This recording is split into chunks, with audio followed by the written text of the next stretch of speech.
अब मेरे को समझ में आया कि सोना क्यों महंगा हो रहा है। 1,70,000 रुपये का एक तोला सोना भारतवर्ष के अंदर मिल रहा है और आजकल शादियों का मौसम है। सब लोग परेशान हैं कि एक मंगलसूत्र भी नहीं खरीदा जा सकता। इसका कारण यह है कि भारत सरकार का रिजर्व बैंक ऑफ इंडिया धड़ाधड़ सोना खरीदता चला जा रहा है। पिछले साल उन्होंने 75 टन से लेकर 80 टन तक सोना खरीदा ताकि रुपए की कीमत कम नहीं हो और डॉलर की कीमत के मुकाबले रुपए गिरे नहीं। 90 रुपए का डॉलर से ऐसे ही हो गया अभी।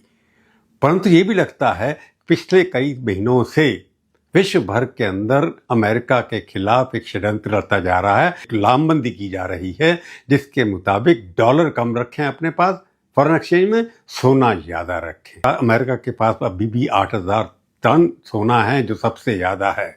भारत के पास केवल 850 टन है। पहले 600 था, पिछले 2 सालों में बढ़कर के 850 टन हो गया। उससे कीमतें बढ़ गई क्योंकि मांग कुल सोने की बढ़ती चली गई और सप्लाई कम थी जिसकी वजह से बढ़ते चले गए। सारे विश्व के अंदर अमेरिका के अंदर पहले सिक्योरिटी बॉन्ड खरीदते थे, उसकी वजह से चाइना ने भी वहाँ से अब सिक्योरिटी बॉन्ड कम कर दिए क्योंकि डॉलर के मुकाबले में उनको ब्लैकमेलिंग नहीं चाहिए। तो अपने फॉरेन एक्सचेंज का रिजर्व जो है 75% जो है अमेरिका गोल्ड के रूप में रखता है। हमारा केवल 15% फॉरेन एक्सचेंज जो है वो गोल्ड में है जिससे खतरा बढ़ सकता है।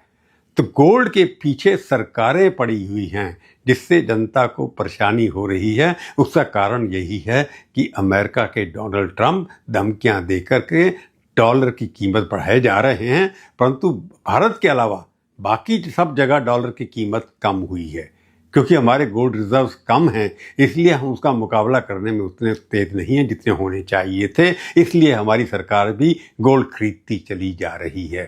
मैंने जैसे बताया सबसे ज़्यादा 8,000 से ज़्यादा टन गोल्ड अमेरिका के पास है। उसके बाद नंबर 2 पे आता जर्मनी जिसके पास लगभग 3,300 टन है। उसके बाद आता इटली जिसके पास 2,500 टन है। रशिया चाइना के पास तो बहुत कम था, 2,250 टन। इसलिए वो सोना खरीदता चला जा रहा है।